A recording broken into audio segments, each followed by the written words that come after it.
ओम शांति। आज 13 जनवरी 2021 की साकार मुरली।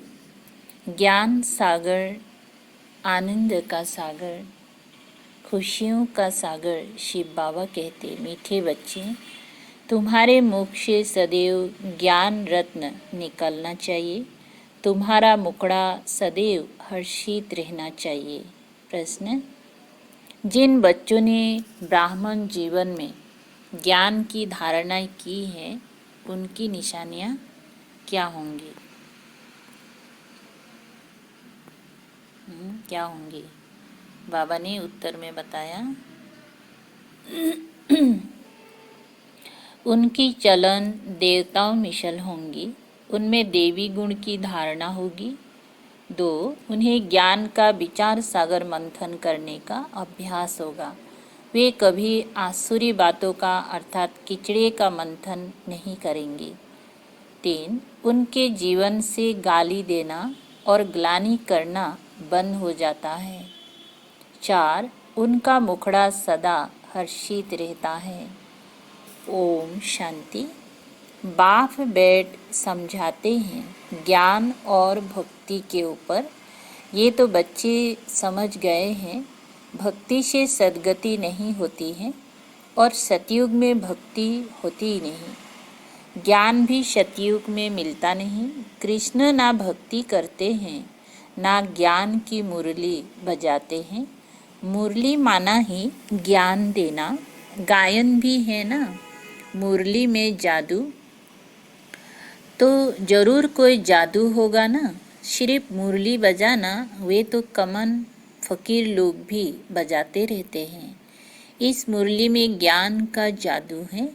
अज्ञान को जादू नहीं कहेंगे, मुरली को जादू कहते हैं। मनुष्यों से देवता बनते हैं ज्ञान से। जब सतयुग है तो इस ज्ञान का वर्षा है, वहाँ भक्ति होती नहीं। भक्ति होती है द्वापर से, जबकि देवता से मनुष्य बन जाते हैं। मनुष्यों को भिकारी, देवताओं को निर्विकारी कहा जाता है। देवताओं की सृष्टि को पवित्र दुनिया कहा जाता है। अभी तुम देवता बन रहे हो। ज्ञान किसको कहा जाता है? एक तो स्वयं की व बाप की पहचान और फिर सृष्टि के आदि मध्य अंत की नॉलेज को ज्ञान कहा जाता है। ज्ञान से होती है सद्गति, फिर भक्ति शुरू होती है तो उतरती कला कहा जाता है, क्योंकि भक्ति को रात, ज्ञान को दिन कहा जाता है। ये तो कोई की भी बुद्धि में बैठ सकता है, परंतु देवी गुण धारण नहीं करते हैं। देवी गुण हो तो समझा जाए ज्ञान की धारणा है। ज्ञान की धारणा वालों की चलन देवता मिशल होती है। कम धारणा वाले की चलन मिक्स होती है, मिक्स रहती है। धारणा नहीं तो गया वो बच्चे ही नहीं। मनुष्य बाप की कितनी ग्लानि करते हैं। ब्राह्मण कुल में आते हैं तो गाली देना, ग्लानि करना बंद हो जाता है। तुमको ज्ञान मिलता है, उस पर अपना विचार सागर मंथन करने से अमृत मिलेगा। विचार सागर मंथन ही नहीं करते तो बाकी क्या मंथन होगा? आसुरी विचार, उनसे किचड़ा ही निकलेगा। अभी तुम ईश्वरीय स्टूडेंट हो, जानते हो मनुष्य से देवता बनने की पढ़ाई पढ़ रहे हैं। देवता ये पढ़ाई नहीं पढ़ाएंगी। देवताओं को कभी ज्ञान का सागर नहीं कहा जाता है। ज्ञान का सागर तो एक को ही कहा जाता है। देवी गुण भी ज्ञान से धारण होते हैं। ये ज्ञान जो तुम बच्चों को अभी मिलता है, ये सतयुग में नहीं होता। इन देवताओं में देवी गुण है। तुम महिमा भी करते हो, सर्वगुण संपन्न, तो अभी तुमको ऐसा बनना है। अपने से पूछना चाहिए, हमारे में सब देवी गुण है या कोई आसुरी अवगुण है? अगर आसुरी अवगुण है तो उनको निकाल देना चाहिए, तभी देवता कहेंगे, नहीं तो कम दर्जा पा लेंगे। अभी तुम बच्चे देवी गुण धारण करते हो, बहुत अच्छी अच्छी बातें सुनाते हो। इनको ही कहा जाता है पुरुषोत्तम संगम युग। जबकि तुम पुरुषोत्तम बन रहे हो तो वातावरण भी बहुत अच्छा होना चाहिए। मुख से कोई भी छी बात ना निकले, नहीं तो कहा जाएगा ये कम दर्जे का है। बोल चाल और वातावरण से झट पता पड़ जाता है। तुम्हारा मुखड़ा सदैव हर्षित होना चाहिए, नहीं तो उनमें ज्ञान नहीं कहा जाएगा। मुख से सदैव रतन निकले। ये लक्ष्मी नारायण देखो कितने हर्षित मुख है। इन्हों की आत्मा ने ज्ञान रत्न धारण किए थे। मुख से सदैव ज्ञान रत्न निकलते हैं। रत्न ही सुनते सुनाते कितनी खुशी रहती है। ज्ञान रत्न जो अभी तुम लेते हो फिर ये सभी हीरे जवाहरत बन जाते हैं। न रत्नों की माला कोई हीरो जवाहरत की नहीं है, इन ज्ञान रत्नों की माला है। मनुष्य लोग फिर वो रत्न समझ अंगूठियां आदि पहन लेते हैं। इन ज्ञान रत्नों की माला पुरुषोत्तम संगम युग पर पड़ती है। ये रत्न ही तुमको भविष्य 21 जन्मों के लिए मालामाल बनाते हैं। इनको कोई लूट ना सके। यहाँ तुम ये हीरे जवाहरत पहनो तो झट कोई लूट ले जाए। तो अपने को बहुत बहुत समझदार बनाना है। आसुरी अवगुणों को निकालना है। आसुरी अवगुणों से शक्ल ही ऐसी हो जाती है। क्रोध में लाल लाल तांबे जैसी शक्ल हो जाती है। काम विकार वाले तो काले बन जाते हैं। तो बच्चों को हर बात में विचार सागर मंथन करना चाहिए। ये पढ़ाई है ही बहुत धन पाने की। वे पढ़ाई कोई रत्न थोड़ी ही है। हाँ, नॉलेज पढ़कर बड़ा पोजीशन पा लेते हैं तो पढ़ाई काम आई, ना कि पैसा। पढ़ाई ही धन है। वे है हद का धन, फिर ये है बेहद का धन। है दोनों पढ़ाई। अभी तुम समझती हो बाप हमको पढ़ाकर विश्व का मालिक बना देते हैं। वे अल्पकाल क्षण भंगुर की पढ़ाई है, एक जन्म के लिए। फिर दूसरे जन्म में नए सिर पढ़ना पड़े, वहाँ धन के लिए पढ़ाई की दरकार नहीं। वहाँ तो अभी के पुरुषार्थ से अकिचार माने अथाह धन मिल जाता है। धन अविनाशी बन जाता है। देवताओं के पास धन बहुत था, फिर जब भक्ति मार्ग अर्थात रावण राज्य में आए तो कितना था, कितने मंदिर बनाए हुए हैं। फिर आकर मुसलमानों आदि ने धन लूटा, कितने धनवान थे। आज की पढ़ाई से इतना धनवान कोई बन नहीं सकेंगे। तुम अभी जानते हो हम इतनी ऊंची पढ़ाई पढ़ते हैं जिससे ये देवी देवता बनते हैं। तो पढ़ाई से देखो मनुष्य क्या बन जाते हैं, गरीब से साहूकार। अभी भारत भी कितना गरीब है। साहूकारों को तो फुर्सत ही नहीं है। अपना अहंकार रहता है, मैं फलाना हूँ। इसमें अहंकार आदि मिट जाना चाहिए। हम आत्मा हैं। आत्मा के पास तो धन दौलत हीरे जवाहरत आदि कुछ भी नहीं है। बाप भी कहते हैं देश सहित सब संबंध छोड़ो। आत्मा शरीर छोड़ती है तो साहूकारी आदि सब खत्म हो जाती है। जब नए सिर पढ़कर फिर धन कमावे वह तो दान पुण्य अच्छा किया हो तो साहूकार के घर जन्म लेंगे। कहते हैं ना, पास्ट के कर्मों का फल है। नॉलेज का दान किया होगा, वह कॉलेज धर्मशाला आदि बनाई हैं तो उसका फल मिलता है, परंतु अल्पकाल के लिए। ये दान पुण्य भी यहाँ किया जाता है, सतयुग में नहीं किया जाता है। सतयुग में अच्छे ही कर्म होते हैं क्योंकि अभी का वर्षा मिला हुआ है। वहाँ कोई का भी विक्रम होता नहीं क्योंकि रावण ही नहीं है। गरीबों का भी विक्रम नहीं बनेगा। यहाँ तो साहूकारों के भी विक्रम बनते हैं। तब तो ये बीमारियाँ आदि दुख होते हैं। वहाँ विकार में जाते ही नहीं।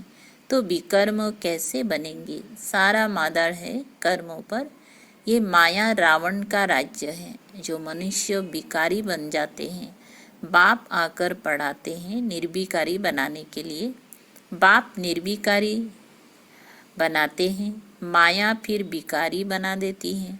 राम बंसी और रावण बंसी की युद्ध चलती है। तुम बाप के बच्चे हो, वो रावण के बच्चे हैं। कितने अच्छे अच्छे बच्चे माया से हार खा लेते हैं।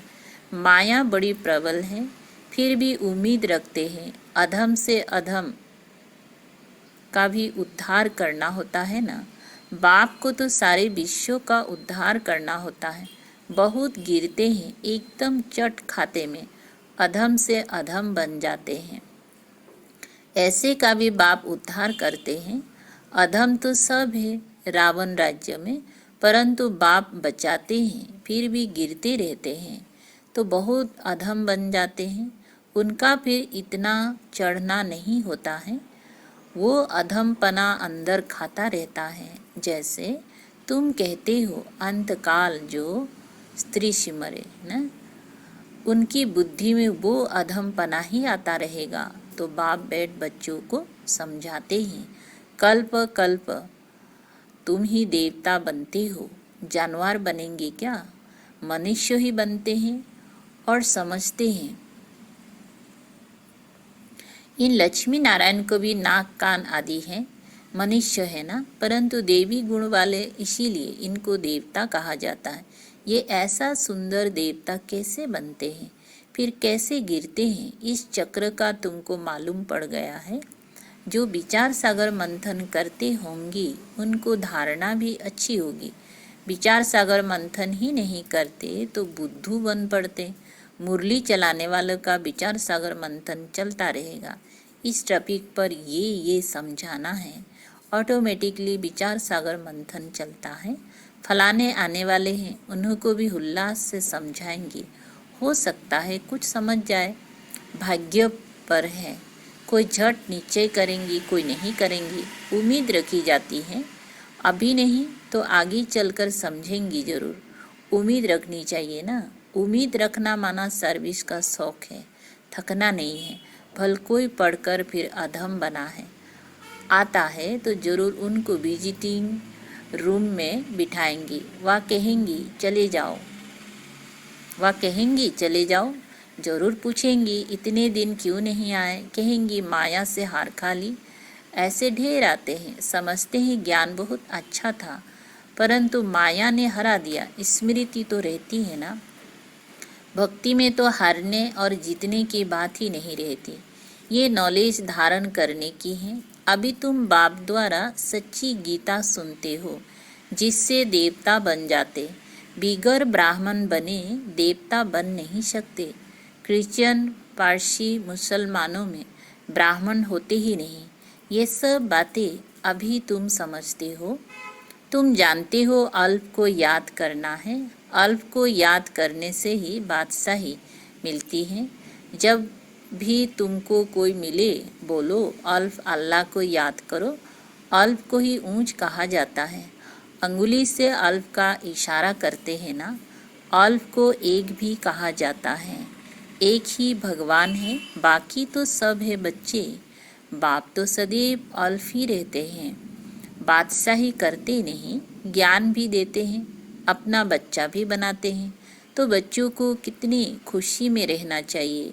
बाबा हमारी कितनी सेवा करते हैं, हमको विश्व का मालिक बनाते हैं, फिर खुद उस नई पवित्र दुनिया में आते ही नहीं। पावन दुनिया में उनको कोई बुलाते ही नहीं, पतित ही बुलाते हैं। पावन दुनिया में क्या आकर करेंगे? उनका नाम ही है पतित पावन। तो पुरानी दुनिया को नया बनाने की उनकी ड्यूटी है।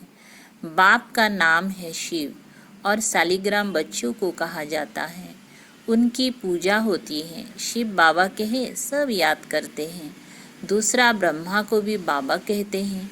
प्रजापिता ब्रह्मा कहते तो बहुत है, परंतु उनको यथार्थ रीति जानते नहीं है। ब्रह्मा किसका बच्चा है? तुम कहेंगे परम पिता परमात्मा शिव ने उनको एडॉप्ट किया है। ये तो शरीरधारी है ना।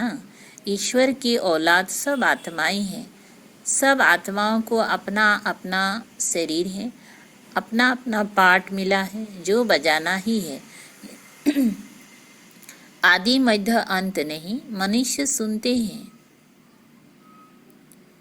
अच्छा, एक लाइन छूट गया, क्या बता रहा था? अपना अपना पार्ट मिला है जो बजाना ही है। ये परंपरा से चला आता है। अनादि अर्थात उनका आदि मध्य अंत नहीं।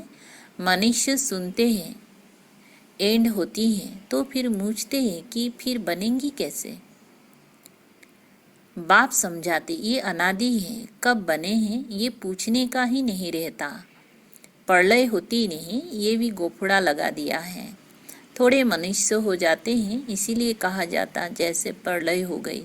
बाबा में जो ज्ञान है वो अभी ही इमर्ज होता है। इनके लिए ही कहते हैं सारा सागर स्याही बनाओ तो भी पूरा नहीं होगा ना। ज्ञान इतना माने अखूट है, सागर जैसा। माने सागर को भी स्याही बना के लिखो लेकिन ज्ञान खत्म नहीं होगा। अच्छा, मीठे मीठे सिकलधे बच्चों प्रति माता पिता बाप दादा का याद प्यार और गुड मॉर्निंग। रूहानी बाप की रूहानी बच्चों को नमस्ते। हम रूहानी बच्चों की रूहानी बाप दादा को याद प्यार गुड मॉर्निंग और नमस्ते नमस्ते। सार है, अपने हर्षित मुखड़े से बाप का नाम वाला करना है। ज्ञान रत्न ही सुनने और सुनाने हैं। गले में ज्ञान रत्नों की माला पड़ी रहे। आसुरी अवगुणों को निकाल देना है। 2, सर्विस में कभी थकना नहीं है। उम्मीद रख शौक से सर्विस करनी है। विचार सागर मंथन कर उल्लास में रहना है। अच्छा, आज का मीठा वरदान है, स्नेह के रिटर्न में समानता का अनुभव करने वाले सर्वशक्ति संपन्न भव। स्नेह के रिटर्न में समानता का अनुभव करने वाले सर्वशक्ति संपन्न भव।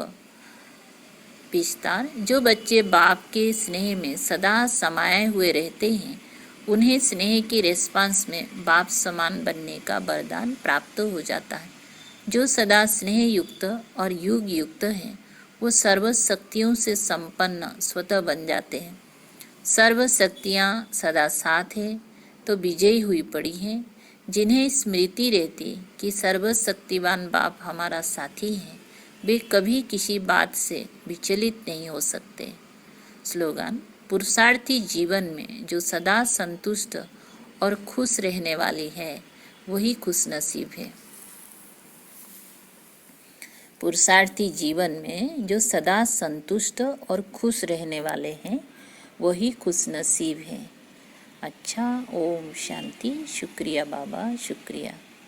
अच्छा, आज 18 कदम में से सुनते हैं बाबा के 13 नंबर है। शक्तिशाली मनसा द्वारा श्रेष्ठ वाइब्रेशन फैलाने की सेवा। जैसे ब्रह्मा बाप रात को जाग करके भी वाइब्रेशन फैलाने की सेवा करते थे, इस बात में जो ओटे सो अर्जुन। कोई भी सेवा करते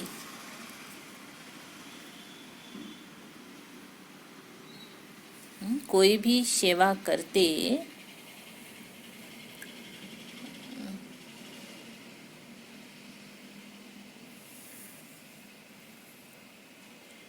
रोटी बनाते, पहरा देते, शक्तिशाली स्मृति स्वरूप में रहो। मनसा से विश्व की सेवा करो। विश्व सेवाधारी एक काम नहीं डबल काम करते।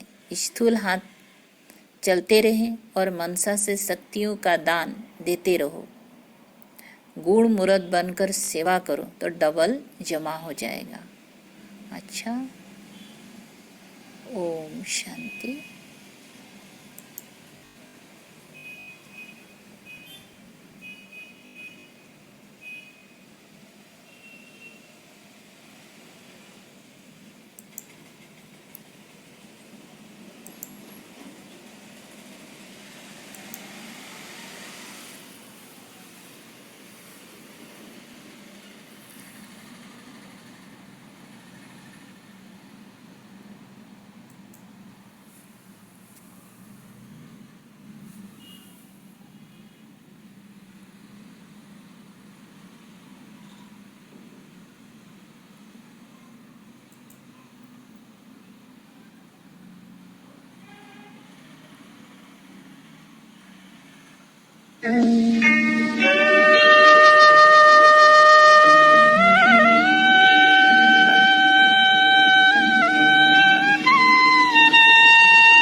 बाबा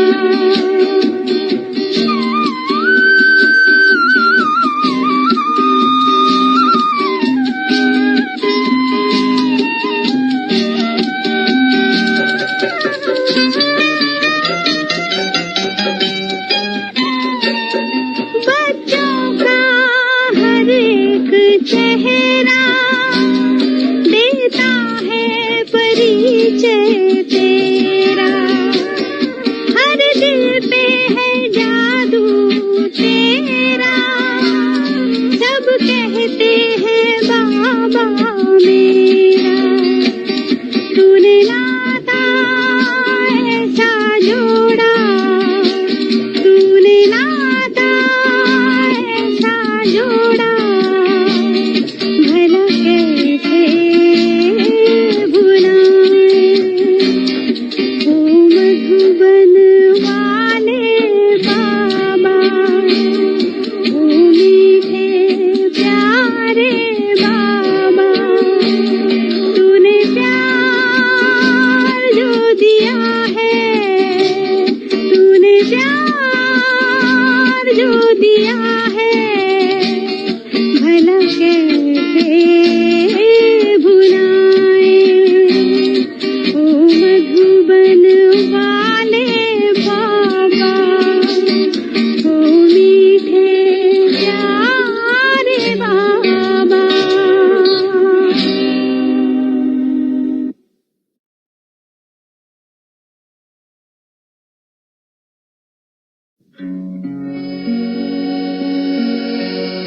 एक बाबा मिले मधुबन में, शिव बाबा